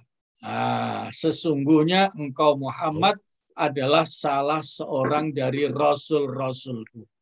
Nah, sababun nuzul dari ayat atau surat Yasin ini adalah orang-orang kafir tidak percaya, tidak menerima Muhammad sebagai rasul, dan mereka tidak meyakini yang dibaca Nabi itu adalah Al-Quran. Tapi mereka menyatakan Nabi bukan Rasul dan yang dibaca itu adalah syair-syair indah Arab belaka. Nah, begitu. Makanya nanti di ayat-ayat 60-an sana di surat Yasin, itu Allah menegaskan, wa ma 'allamnahu syi'ra wa ma yanbaghilah. Ya. Saya tidak mengajarkan Muhammad itu syair, tidak. Nah, gitu. Jadi Yasin di sini adalah menegaskan ini memanggil Rasulullah. Wal Qur'anil Hakim, demi Al-Quran yang penuh hikmah, innaka sesungguhnya engkau adalah termasuk para rasul. Nah, inilah nama-nama Nabi di samping Muhammad itu ada nama Ahmad, ada nama Toha, ada nama Yasin. Makanya Bapak Ibu mungkin sayup-sayup di sekelilingnya majelis taklimnya, kalau ada yang suka bersolawatan kan ada tuh. Salatullah, salamullah, ala Toha, Rasulillah. Salatullah, salamullah, ala Yasin, Habibillah. Jadi salatullah, salamullah, salawat dan salam Allah untuk siapa? Ala Toha, kepada Toha. Siapa Toha itu? Rasulillah, Rasul Allah. Nah, begitu. Kemudian yang berikutnya, kalimat berikutnya, salatullah, salamullah, salawat dan salam untuk Yasin, Habibillah. Siapa itu? Kekasih Allah Subhanahu wa Ta'ala. Ya. Itu makanya sampai ada yang nulis salawat seperti itu. Itulah nama-nama Nabi dalam rangka tadi mengenal tadi itu. Dalam hadis Nabi pernah bersabda, ana, ya, saya itu adalah Al-Mahi. Jadi nama lain dari Nabi itu adalah Al-Mahi. Tulisannya alif lam mim alif panjang Al-Mahi, ha, terus kemudian terakhir ya. Artinya orang yang menghapus. Kenapa Nabi diberikan nama Al-Mahi? Kata Nabi, alladzi yamhullahu biyal kufra, yaitu karena aku menghapus kekafiran orang Makkah, ya, Allah menghapus kekafiran orang Makkah melalui saya. Sayalah yang ditugasi oleh Allah, dipercayai oleh Allah untuk menghapus kekafiran orang Makkah. Maka saya diberikan nama Al-Mahi. Itu sebabnya dakwah Nabi menegakkan akidah tauhid, memantapkan iman jauh lebih lama 13 tahun di Makkah dibandingkan menegakkan hukum di Madinah yang hanya 10 tahun saja. Ya, 10 tahun saja. Ini menunjukkan memang membina akidah itu tidak lebih mudah. Kalau orang akidahnya sudah kuat, hukumnya pasti patuh. Tapi walaupun dibikin hukum seperti apa, kalau akidahnya goyah, kepatuhannya tidak akan ada. Nah, ini sebenarnya memberikan pelajaran yang sangat penting. Kalau ingin menata masyarakat, jangan hanya di produk undang-undangnya. Kalau undang-undang aturan di produk, tapi hati masyarakatnya nggak dibersihkan, nggak ditata, maka yang bikin undang-undang sendiri juga melanggar. Nah, itu karena problemnya problem hati. Ini kalau mau mengadop bagaimana tahapan-tahapan Allah mendidik Rasulullah untuk berdakwah menata umat, ini sesungguhnya sangat luar biasa, ya, sangat luar biasa. Itu Al-Mahi. Ada satu lagi nama Nabi itu Al-Hashir. Alif lam ha alif shir. Artinya orang yang mengumpulkan. Kenapa Nabi diberikan nama Al-Hashir? Itu karena nanti kelak di akhirat Nabi itu tempat mereka semuanya manusia berkumpul di hadapan dan sekitar Nabi untuk berharap satu hal, yaitu mendapatkan pembelaan agung yang disebut syafaatul uzma. Dan itu memang hanya Nabi yang diberikan. Nah, sehingga ada hadis-hadis sahih, ya. Hadis sahih Nabi mengatakan ana sayyidu waladi Adam yaumal qiyamah wala fakhr. Saya ini adalah pemimpin seluruh manusia di mahsyar, ya. Mahsyar al-hasyir, orang yang mengumpulkan, tempatnya di mahsyar ketika hisab amal, ya. Maka Nabi diberikan hak syafaatul uzma. Seluruh Nabi berharap kepada Rasulullah Sallallahu Alaihi Wasallam. Makanya Nabi pun bukan saja bersabda, saya adalah pemimpin seluruh manusia di hadapan Allah di hari kiamat. Bukan hanya itu, tapi Nabi juga menyatakan, ana imamul anbiya wal mursalin. Saya ini imamnya para nabi dan para rasul. Nah, begitu. Itulah Rasulullah Sallallahu Alaihi Wasallam. Apa hubungannya dengan mahabbah tadi? Nah, orang yang beriman mestinya sangat bangga ketika punya pemimpin dan pemimpinnya itu menjadi imam seluruh manusia, menjadi imam para nabi, para rasul. Yang lebih membanggakan lagi adalah Nabi pernah bersabda bahwa sayalah pemegang kunci surga. Ini ada kaitannya ayat 73 surat Az-Zumar. Ya. Bapak Ibu sangat familiar ayat 73 surat Az-Zumar. Ini juga sudah pernah kita singgung insya Allah. Wasiqal ladzina taqaw rabbahum ilal jannati zumara. Ya. Manusia digiring oleh Allah, dibawa ke surga secara berbondong-bondong, secara berombongan-rombongan. Hatta idza ja'uha wa futihat abwabuha wa qala lahum khazanatuha salamun. Nah, orang yang masuk surga pun sebelum masuk sudah disambut salam oleh para penjaga surga. Nah, ini rangkaiannya kemarin sudah kita bahas. Allah as-salam memilih Islam, Islam isinya jalan keselamatan menuju Darussalam surga. Ketika mau masuk surga itu disambut dengan salam. Nanti kalau sudah di surga disambut salam Allah, salamun qaulan mir rabbir rahim. Nah, kaitannya dengan Rasulullah, kepemimpinan Rasulullah, Nabi menyatakan bahwa nanti itu di akhirat surga tidak akan dibuka karena kuncinya ada di saya. Maka saya ini adalah Rasul terakhir, umatku umat terakhir, tapi Allah memberikan hak masuk surga lebih dulu. Nah, itu yang luar biasa itu. Itu hadis disebutkan di dalam satu kitab, satu buku namanya Jami'ul Ahadis karya Imam As-Suyuti, dan itu adalah hadis yang nomor 1 dari sekian puluh ribu hadis yang ada di sana. Itu hadis tentang Nabi memegang kunci surga, dan surga tidak dibuka sebelum Rasulullah hadir membawa kunci surga itu.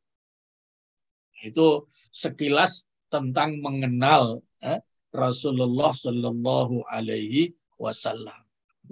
Nah, maka yang kedua setelah mengenal, maka Allah membimbing umat manusia yang berilmu dan beriman, ya, kemudian supaya banyak menyebut, mengingat, mengenang Rasulullah. Caranya pun diatur. Caranya dengan cara banyak membaca sholawat. Jadi mengingat Nabi sebagai tanda cinta itu tidak sekedar nama, tapi sekaligus memberikan hadiah yang paling istimewa. Hadiah kepada Nabi yang istimewa adalah sholawat. Dari mana kita berkesimpulan bahwa bahwa sholawat itu adalah hadiah teristimewa kepada Nabi, kita ambil di dalam surat Al-Ahzab. Ya, di dalam surat Al-Ahzab. Ayat ini sering dibaca khatib ketika khutbah kedua mau doa. Innallaha wa malaikatahu yusalluna 'alan nabi. Nah, gitu. Yusalluna 'alan nabi ya ayyuhalladzina amanu sallu 'alaihi wa sallimu taslima. Surat Al-Ahzab itu surat ke-33 kalau tidak salah. Ayatnya berapa? Ayat 56. Ayat 56 Pak Air. Malaikatahu yusalluna. Belum doa betul. Ya.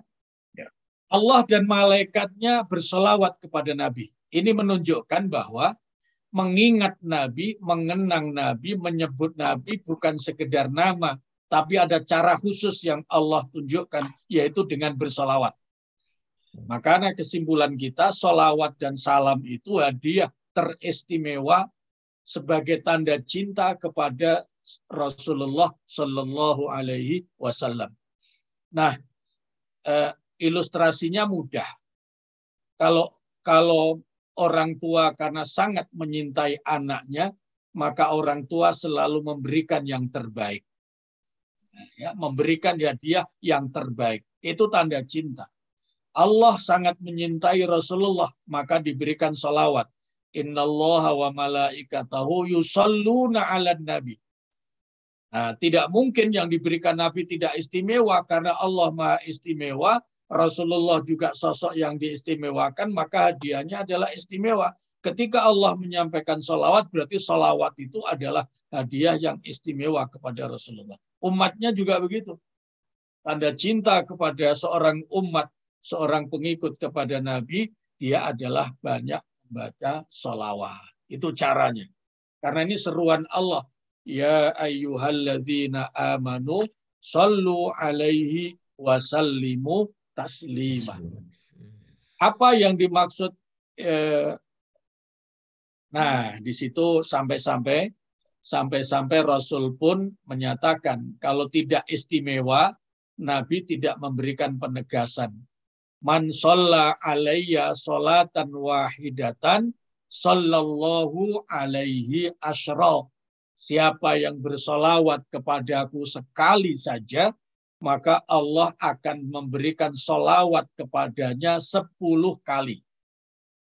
Nah, ini mungkin sedikit tambahan perbedaan antara baca solawat sama baca Al-Quran. Nah, Bapak Ibu pasti tidak lupa. Kalau baca Al-Quran 10 nilai itu dari 1 huruf. Betul ya?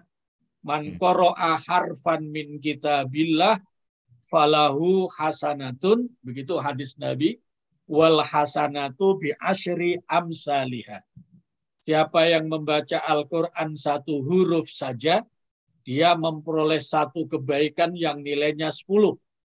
Nah, gitu. Jadi kalau targetnya dapat pahala 10 baca Quran, ya sudah 1 saja. Nun Sadaqallahul azim. Sudah dapat 10 itu. Itu 1 huruf dalam Al-Quran. Kalau targetnya meningkat 20, ya tadi. Toha Sadaqallahul azim. Dapat 20. Nah, kalau 30, alif lam mim. 3 huruf. 30. Sadaqallahul azim. Tapi kalau sholawat, itu 1. Nah, perbedaannya di mana? Sholawat itu rangkaian kalimat Allahumma sholli ala sayyidina Muhammad. Tapi kalau itu pahalanya 10, nilainya 10. 1 sholawat, hurufnya lebih banyak padahal. Tapi kalau Quran itu 1 huruf. Nah, ini sekedar tambahan. Jadi tanda cinta seorang umat kepada Rasulullah adalah banyak bersolawat dan bersalam kepadanya. Nah, orang yang bersolawat kepada Nabi itu dijamin dia mendapatkan sholawat dari Allah. Yang dimaksud sholawat dari Allah itu adalah rahmat dan ampunan dari Allah Subhanahu wa Ta'ala. Makanya orang yang banyak berselawat kepada Nabi itu dijamin sekaligus mendapatkan ampunan Allah Subhanahu wa Ta'ala, sekaligus mendapatkan rahmat Allah Subhanahu wa Ta'ala. Nah, untuk hal ini Pak Aher mungkin meloncat sedikit ke An-Nisa yang nanti kita bahas untuk ke poin 4. Tapi untuk berkaitan sholawat dari Allah untuk manusia itu maknanya adalah ampunan, itu berkaitan dengan ayat 64 surat An-Nisa. Ini ada sedikit pemahaman yang penting. Wa ma arsalna mir rasulin.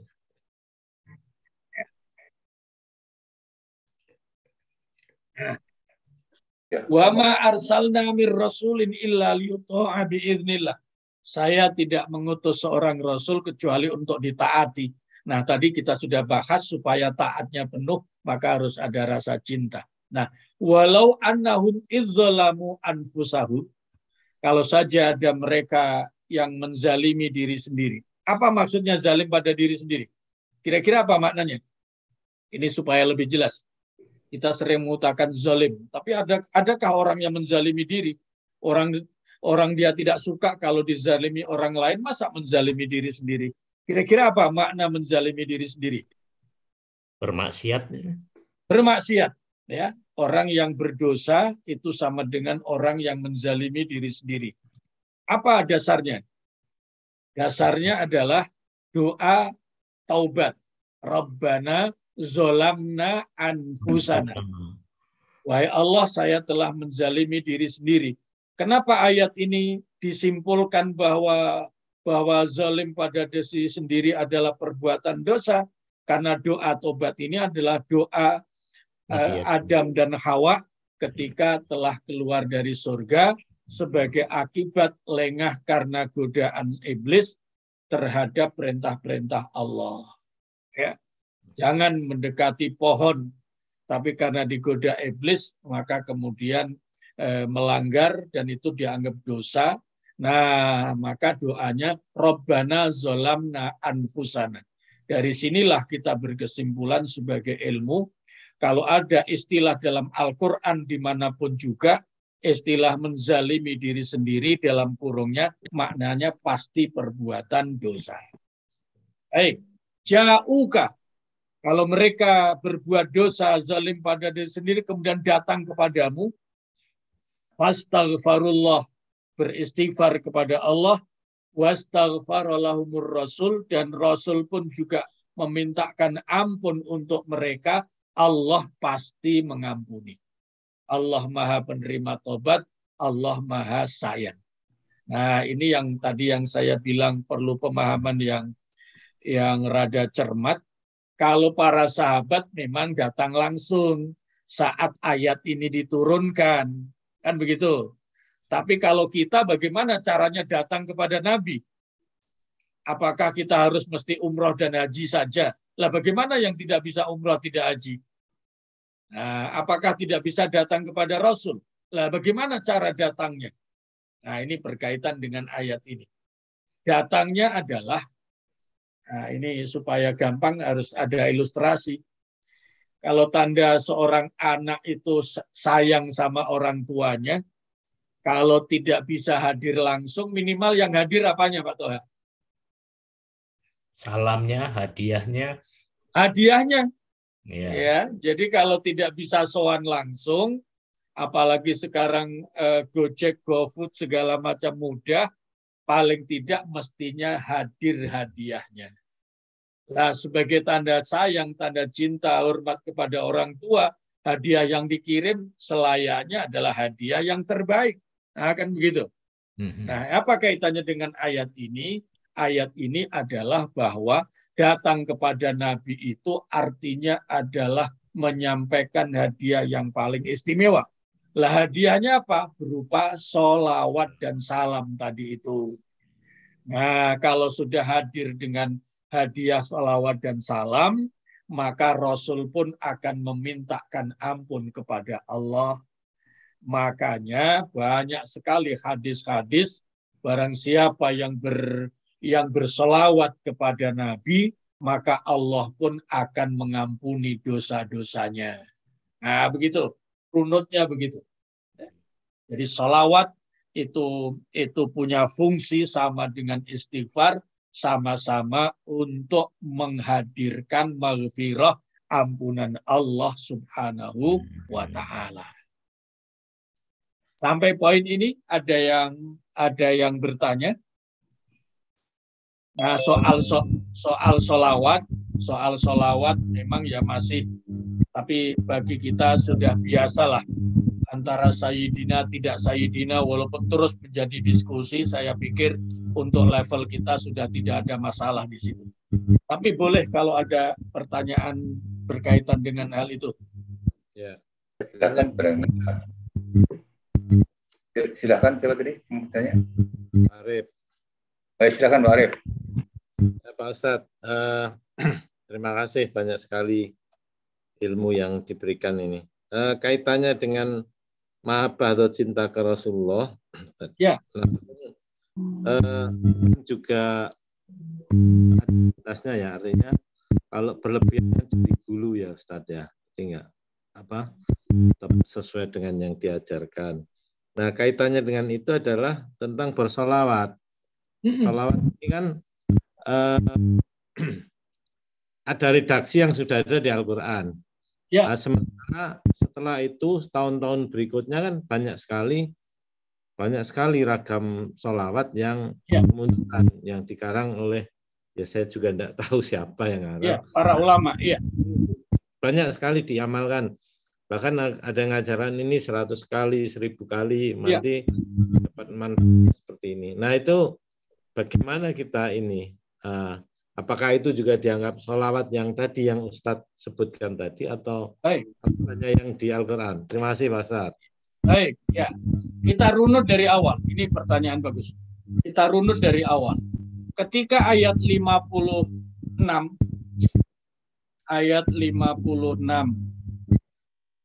surat Al-Ahzab tadi, innallaha wa malaikatahu yusalluna 'alan nabi tadi, yang sudah ditayangkan oleh Pak Ahir tadi, surat Al-Ahzab ayat 56. Boleh kalau mau ditayangkan lagi. Innallaha wa malaikatahu yusalluna 'alan nabi ya ayyuhalladzina amanu shallu 'alaihi wa sallimu taslima. Allah dan Rasulnya bersolawat kepada Nabi, maka wahai orang beriman bersolawat dan bersalamlah kalian kepadanya. Jadi bersolawat kepada Nabi itu clear, ya, clear bahwa seorang Muslim diserukan bersolawat kepada Nabi. Nah, mulai ada perbedaan pendapat adalah soal redaksi solawat, itu Pak Arif ya?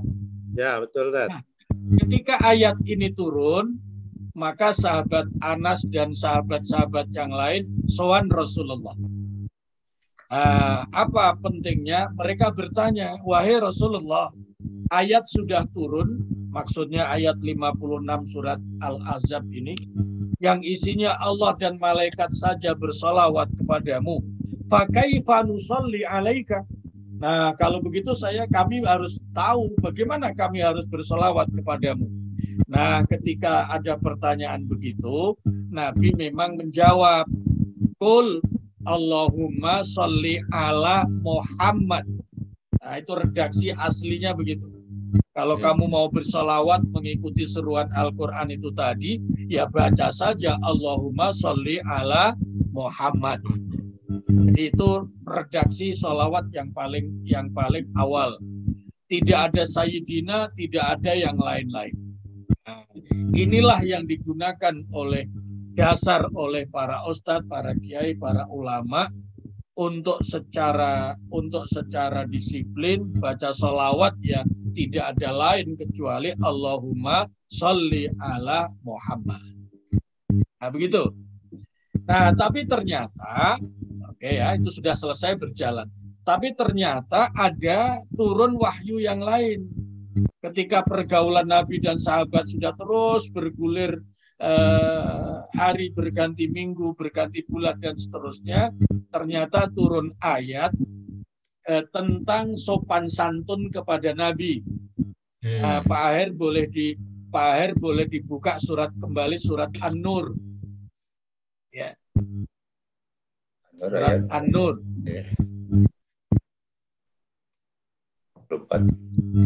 Surat An-Nur. Ayat kedua sebelum terakhir. Mungkin ayat 63 kalau tidak salah. Ayat kedua terakhir. Berapa itu? 63 ya? Ya, 63. 63. Coba boleh dibuka.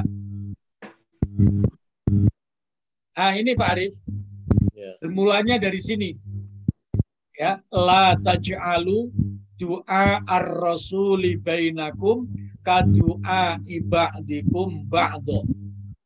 Ya, janganlah kamu jadikan panggilan Rasul di antara kamu seperti panggilan sebagian kamu kepada yang lain. Gampang terjemahannya, kalau kamu manggil Nabi ya jangan sampai seperti kamu manggil temanmu sendirilah. Kira-kira begitu kalau bahasa kita. Artinya apa? Hendaknya ada rasa hormat. Nah, panggilan kehormatan orang Arab pada umumnya itu adalah sayyidi. Wahai tuanku, wahai pemimpinku. Kalau bahasa kita ya bapak, tuan, puan. Nah, itu sayyid. Kalau perempuan, sayyidati. Ya, jadi kalau laki-laki sayyidi, kalau perempuan sayyidati. Makanya ada kata siti.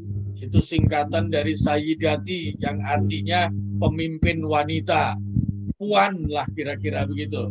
Kalau laki-laki tuan itu sayyidi. Nah dari sini kemudian sholawatnya menjadi Allahumma sholli ala sayyidina Muhammad. Nah, jadi maksudnya yang menambahi sayyidina berdasarkan ayat ini adalah untuk penghormatan kepada Nabi. Ini terus nanti akan menjadi argumen sampai kiamat kurang 2 hari.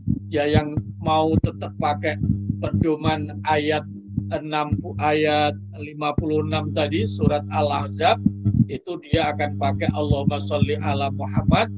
Nah, kemudian kalau ditambah menggunakan ayat yang 63 surat An-Nur ini akan tetap Allahumma sholli ala sayyidina Muhammad. Ini argumennya berbagai hal. Ya, berbagai hal. Ada yang bertanya, lah tapi ngajarkannya kan Nabi itu nggak pakai sayyidina. Nah, karena Nabi itu waktu itu konteksnya menjawab pertanyaan sahabat. Saya harus bersolawatnya bagaimana? Ya sudah baca saja Allahumma sholli ala Muhammad. Nah, ibarat orang perkenalan, Pak Arif, Pak Toha, ibu-ibu, Kang Aher, kalau memperkenalkan diri sebagai orang Timur, kalau memperkenalkan diri nama kepada orang lain, kira-kira seperti apa? Apakah akan disebut kenalkan saya adalah Profesor Doktor bla bla bla dan seterusnya? Apa kita pernah dengar begitu apa enggak sebagai orang Timur? Iya, ini ya. Enggak ada. Hanya disebut nama itu pun pendek, kenalkan saya Toha. Nah gitu. Karena orang Timur. Nah Rasulullah itu lebih timur dari orang timur, artinya lebih tawadu dalam bahasa agama, lebih rendah hati, tidak ingin menonjol-nonjolkan diri. Maka ketika ditanya bagaimana membaca sholawat sebagai bentuk hadiah dan penghormatan, tidak menggunakan sayyidina. Nah kira-kira gitu Pak Arif. Itu dari aspek redaksi yang paling awal. Berkembang berikutnya, kenapa lalu ada sholawat yang beraneka ragam? Bahkan ada 77 redaksi sholawat. Itu sampai 77 redaksi sholawat. Itu salah satunya ada buku tentang kumpulan sholawat yang ditulis oleh An-Nabhani, mantan hakim agung Irak pada waktunya. Nah itu sholawatnya panjang-panjang, ada sholawat nariyah, ada kamilah, ada munjiah, dan lain-lain. Kenapa sampai menyusun sholawat seperti itu? Intinya sholawat sebenarnya Allahumma sholli. Nah, tapi kenapa ada doa yang panjang begitu itu? Nah, itu berkaitan, sholawat itu artinya doa. Ya. Sholawat itu sama dengan kata sholat. Kalau sholawat itu jamak, kalau sholat itu tunggal. Sholat arti harfiahnya apa? Nah, kita sudah punya pelajaran tentang sholat kan? Sholat menurut arti bahasa adalah doa. Sedangkan sholat menurut arti syariat adalah aqwalun wa af'alun muftatahatun bit takbir wa muftatamatun bit taslim bi kaifiyatin makhsusah. Yang disebut sholat secara bahasa artinya doa. Tapi secara syariat adalah rangkaian bacaan, di dalamnya ada doa-doa, dan rangkaian gerakan yang diawali dengan takbir, diakhiri dengan salam, itulah sholat. Nah, karena sholat itu secara harfiah adalah doa, maka para ulama kemudian nyusun redaksi sholawat yang di dalamnya diselipi doa-doa. Nah, begitu sejarahnya. Sehingga sholawatnya itu panjang, di samping memuji Nabi, itu juga mengikutkan doa-doa. Pertanyaan berikutnya, apakah itu ada dasarnya? Ada.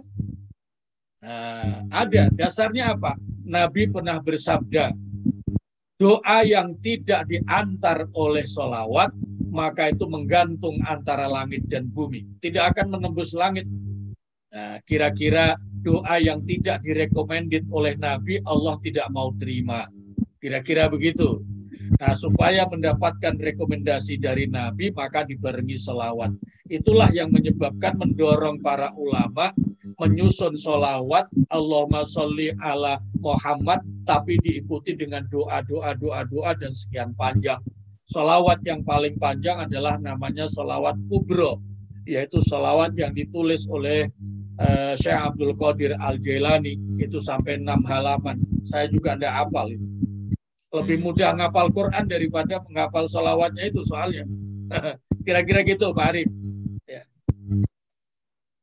Ada pertanyaan lain? Pak Arif cukup? Ya. Silakan Bu Siti. Itu kalau sholat. Pak Arif kurang jelas suaranya. Ini udah ganti orang, mau Bu Siti kayaknya. Atau Pak Arif sudah selesai? Jadi maksudnya yang dulu tadi, ada kalimat yang berlebih. Kurang gitu, jelas Pak Arif, saya kok nggak nangkep suaranya. Ada, maksud saya gulu, jadi tidak berlebih-lebihan dalam memuja Rasulullah juga. Jadi kalau ada beberapa sholawat yang berlebihan maknanya gitu, maksud saya itu Pak Ustadz. Misalnya berlebihan menurut, ya itu betul. Ada yang menganggap berlebihan. Ya, gitu. Nah, berlebihan menurut ukuran siapa? Ya, artinya begini, contohnya misalnya Rasul Muhammad sebagai penyembuh, misalnya itu ya. Padahal kan jangan-jangan itu terjemahnya yang salah. Bisa jadi. Nah, jadi ingin menyalahkan redaksi sholawat, terjemahannya diplesetkan seolah-olah Nabi penyembuh, padahal bukan itu terjemahnya. Ya, mungkin. Nah, gitu ya. Jadi memang redaksi sholawat. Jadi gini Pak Arif, sholawat itu pujian terbaik kepada Nabi. Maka rangkaian sholawat itu bahasanya bahasa sastra tinggi, walaupun tidak setinggi Al-Quran. Nah, karena sastra tinggi tidak bisa dipahami dengan orang yang kemampuan bahasanya tidak setinggi yang bikin sholawat. Nah, gitu. Sehingga misalnya sholawat kamilah lah. Allahumma sholli sholatan kamilah wa sallim salaman taman ala sayyidina Muhammadin alladzi tanhallu bihil uqadu. Seolah-olah yang dianggap mengudar, menyelesaikan persoalan seolah-olah Nabi. Padahal bukan, redaksi bukan begitu. Redaksi itu, redaksinya itu adalah wahai Allah, salawat dan salam untuk Nabi bla bla bla bla, yang dengan salawat itu engkau menyelesaikan semua persoalan. Jadi mintanya tidak kepada Nabi, tetap kepada Allah Subhanahu wa Ta'ala. Pak Arif, memang ada orang-orang yang sebenarnya dia tidak suka dengan kelompok yang membaca sholawat, tapi yang dikritisi sholawatnya gitu loh. Gitu ya. Jadi dia tidak sama dengan tadi.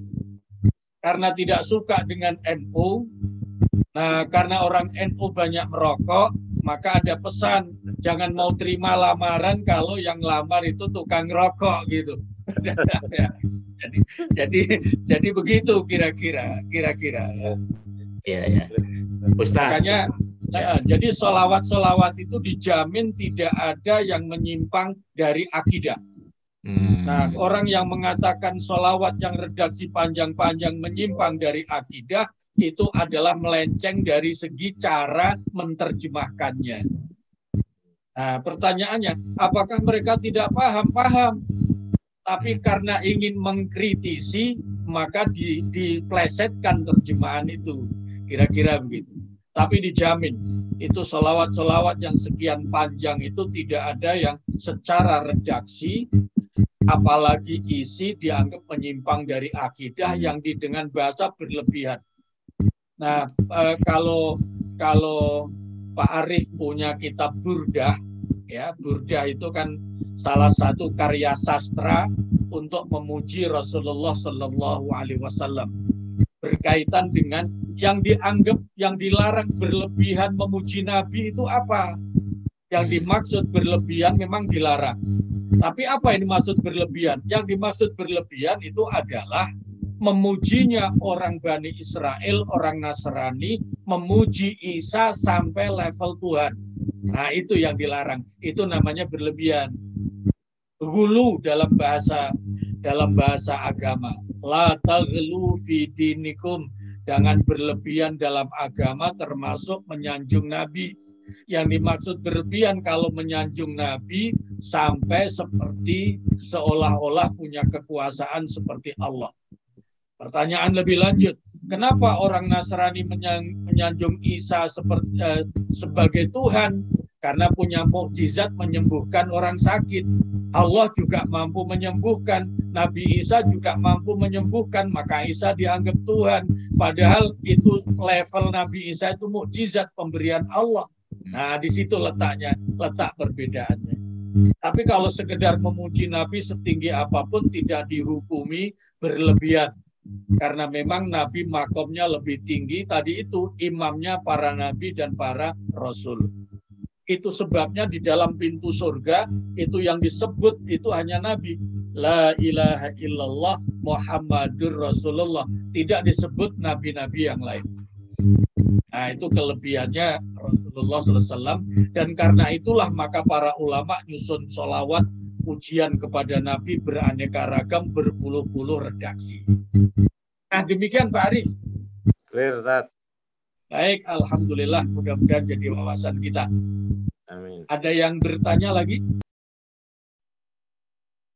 Nah, kalau tidak ada, ini kan saya dibatasi oleh Pak Heri ini jamnya. Ada satu lagi mungkin Pak Kris. Baik, boleh. Ya, terakhir Pak Ustaz. Itu kembali ke yang ajab 56 gitu. Bentuk salawat. Berarti kalau lihat dari teksnya itu salawat dari Allah, salawat dari malaikat, dan salawat dari hambanya. Iya. Itu dari makna arti atau apa ya? Makna penggunaan salawat Allah itu bentuknya apa? Salawat malaikat apa? Dan hamba. Maknanya. Hadiah semua. Innallaha wa malaikatahu yusalluna 'alan nabi. Salawat Allah kepada Rasulullah itu adalah rahmat. Salawat malaikat kepada Nabi itu adalah penghormatan. Ya. Penghormatan. Kenapa malaikat menghormat Rasulullah sallallahu alaihi wasallam?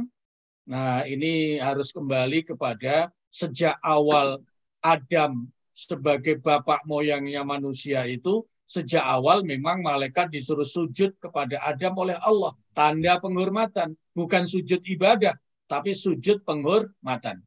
Nah, kepada Nabi, malaikatnya penghormatannya berupa sholawat. Gitu. Nah, orang yang bersolawat, hamba bersolawat kepada Rasulullah, itu kemudian dibalas oleh Allah, Allah pun berselawat kepada manusia. Wujudnya apa? Wujudnya rahmat dan maghfirah. Tadi ayat 64 surat An-Nisa tadi itu. Jadi orang yang berselawat kepada Nabi, Allah pun menjamin ampunan. Jadi salawat Allah kepada hamba yang bersalawat kepada Nabi itu adalah berupa rahmat dan ampunan. Begitu Pak Kris? Yang malaikat, bukan yang mendoakan malaikat. Yang apa? Kenapa? Yang malaikat itu salawatnya bukan yang mendoakan pada Allah membentuk hambanya. Kalau saya pernah baca itu, malaikat itu yang meminta ampunan dosa, memohon ampunan kepada hambanya, kepada Allah untuk hambanya. Iya, malaikat pun memintakan ampunan. Jadi ada malaikat yang bertugas khusus, alladzina yahmiluna haulal arsy, ya. Jadi malaikat penjaga malaikat penjaga aras itu ditugasi untuk memintakan ampunan kepada Allah. Ini konteksnya berbeda dengan ayat 64 surat An-Nisa. Itu yang karibuyun itu ya, Pak Ustaz. Kenapa? Yang karibuyun itu yang selalu bertasbih itu, yang minta ampunan. Iya. Jadi malaikat itu ada yang ditugasi oleh Allah untuk memintakan ampun kepada Allah atas dosa-dosanya manusia, ya. Atas dosa-dosanya manusia. Ini konteksnya berbeda dengan ampunan Allah kepada seorang hamba yang berselawat kepada Rasulullah Sallallahu Alaihi Wasallam, dan yang memintakan ampun itu adalah Rasulullah Sallallahu Alaihi Wasallam. Begitu? Ya. Satu lagi boleh Ustaz? Boleh, Bu Siti, silakan. Bacaan sholawat dalam sholat sebaiknya tidak memakai Sayyidina. Itu betul? Ada pendapat, ya, itu pendapat itu karena tadi berkaitan dengan asbabun nuzul sholawat, berkaitan dengan ayat 56 surat Al-Ahzab. Karena Nabi mengajarkannya awalnya memang Allahumma sholli ala Muhammad. Nah, gitu. Tapi kalau berpedomannya pakai ayat 63 surat An-Nur, bahwa seorang pengikut Nabi sudah selayaknya memanggil Nabi itu tidak manggil nama saja sebagai wujud penghormatan, maka boleh. Dalam sholat pun Allahumma sholli ala Sayyidina Muhammad boleh, tidak ada larangan. Dasarnya jelas ayat 63 surat An-Nur. Nah, pertanyaan lanjutannya adalah, lah ini kok ada dua pendapat, saya pilih yang mana? Nah, jawabannya setelah ilmunya tahu, pilih yang paling mantap dalam hati. Nasihat Nabi begitu. Terhadap satu masalah, kalau menghadapi masalah ada berbagai macam pendapat, maka istafti qalbak, minta fatwa hatimu. Mana yang lebih mantap, itulah jalani. Karena apa? Karena ibadah tidak boleh dengan keraguan, harus dengan kemantapan. Maka kalau dalam sholat ibu memilih Allahumma sholli ala Muhammad, boleh kalau itu yang lebih mantap. Tapi kalau merasa lebih mantap karena ada rasa hormat kepada Nabi, Allahumma sholli ala Sayyidina Muhammad, bagus. Nah, jangan sampai ikut aliran tidak sholawat, itu saja yang penting. Nah, daripada yang tidak pakai Sayyidina Allahumma sholli ala Muhammad, oh jangan hanya begitu. Itu namanya sholawat kurang sopan. Satu lagi yang dikritik membalas kritik. Jangan Allahumma sholli ala Sayyidina Muhammad, pakai Sayyidina itu bid'ah. Nah, yang ketiga, daripada disalahkan yang satu tidak sopan, yang satu bid'ah, mendingan tidak usah sholawat. Nah, itu lebih fatal lagi itu. Ya. Itu lebih fatal lagi itu. Ya. Begitu Bu Siti. Ya, ya Ustadz, ini masih terkait dengan Bu Siti ini. Ya. Dalam rangka keyakinan gitu ya. Artinya antara Al-Ahzab 56 dengan An-Nur 63 itu lebih akhir yang mana? Lebih akhir yang 63. Lebih akhir 63. Apakah kita boleh berpedoman untuk dalam rangka keyakinan?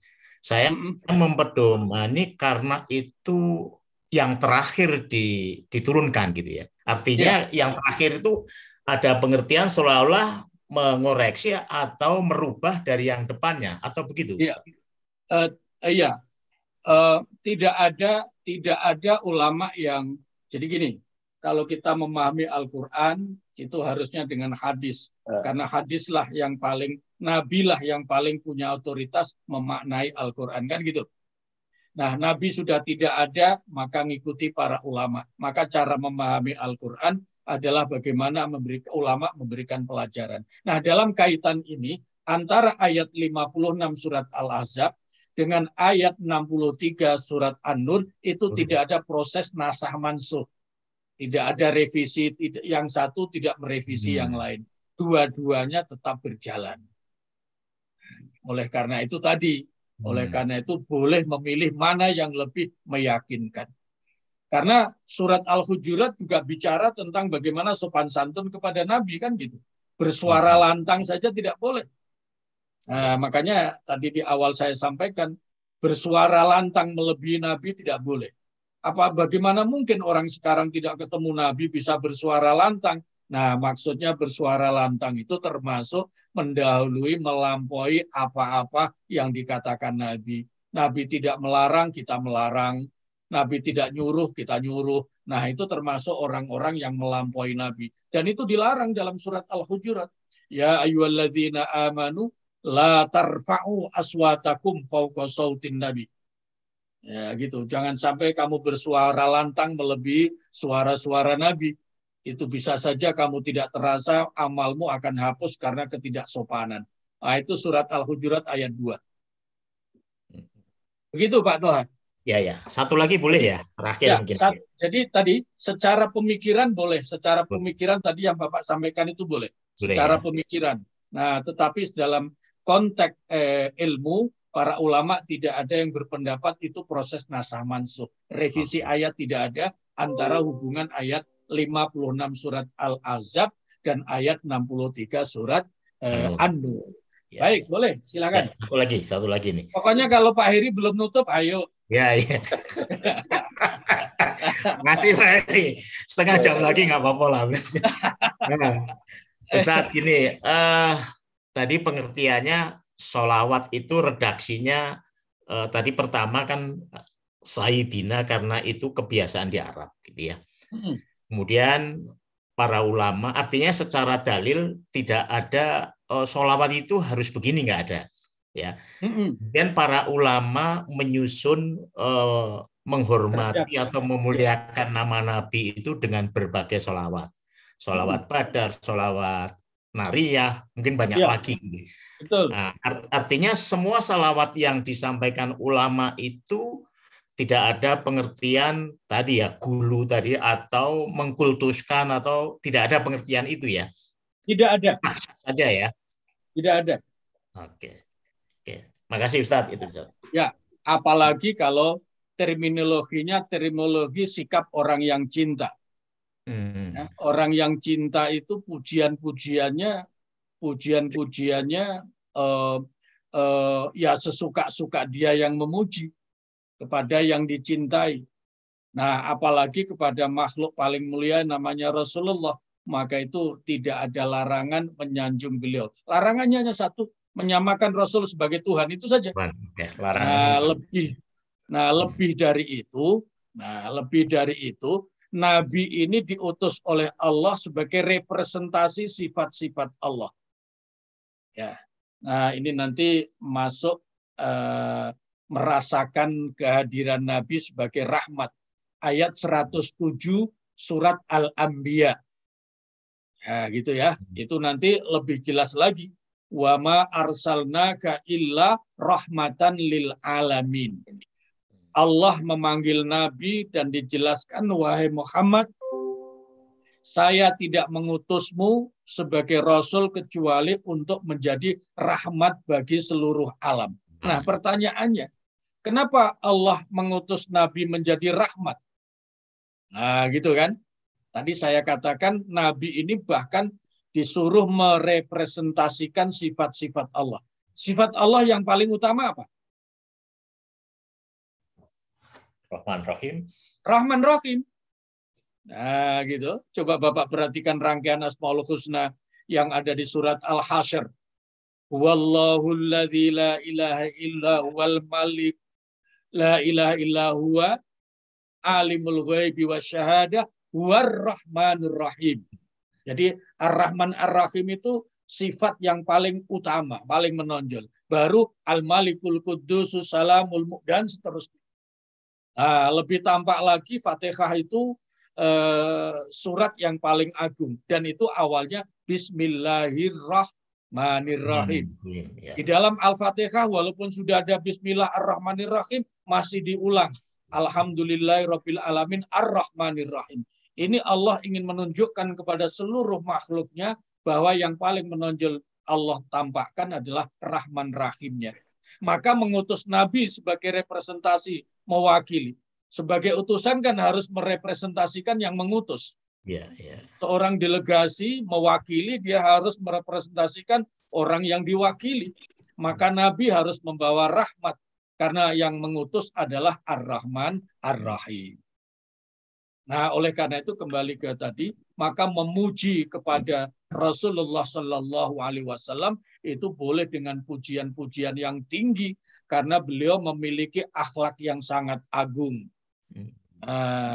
Maka di surat Nun nanti kalau surat Al-Qalam kalau nanti sempat membaca-baca itu ayat yang keempat wa innaka la'ala khuluqin azim. Engkau itu adalah memiliki pribadi agung.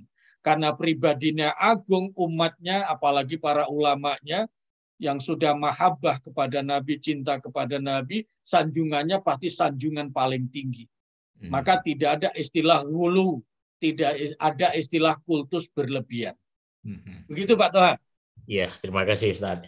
Baik. Ya. Rupanya Pak, ya ini sangat semangat, jadi saya sungkan untuk menutupnya. Iya, saya semangat karena pertanyaannya masih ada. Iya. Ya baik.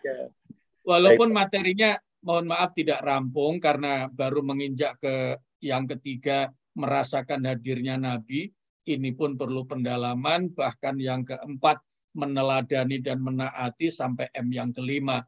Nah, mohon maaf tidak bisa merampungkan karena ini memang masih panjang. Biasanya mahabbah kepada Rasul ini memang itu biasanya 6 jaman kalau mau tuntas.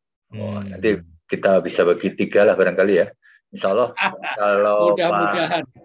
Kalau Pak Kiai punya waktu lagi, barang 2 minggu lagi kayak itu biar. Iya, nanti kita akur-akurkan lah.